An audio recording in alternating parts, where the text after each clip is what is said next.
We're all stocked up for this Arctic blast. Got 100 pounds of corn for the deer, 4 pounds of nuts for the squirrels. My refrigerator's stocked. The vehicles are filled up with gas. I have a week's worth of firewood in the cabin.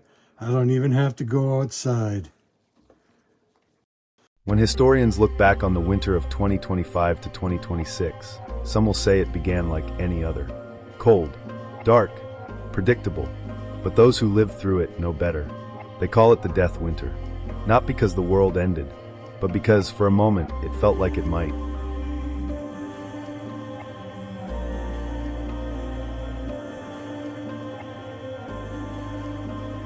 High above the Arctic, in the stratosphere, something ancient began to shift. For years, scientists warned that the polar vortex, a massive ring of cold air, was weakening.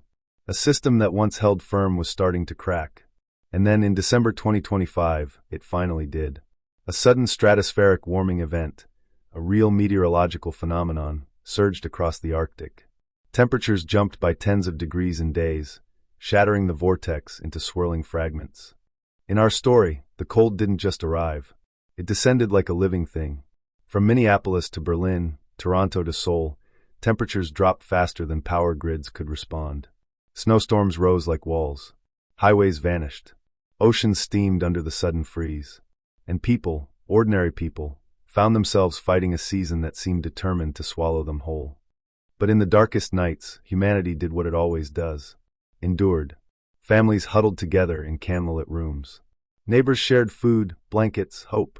As satellites watched the fractured vortex drift southward, researchers worked around the clock to understand a climate system shifting faster than predicted. Eventually, the cold loosened its grip. The vortex reformed. The world thawed. The power came back. But the memory of the death winter remained. Not as prophecy, but as warning.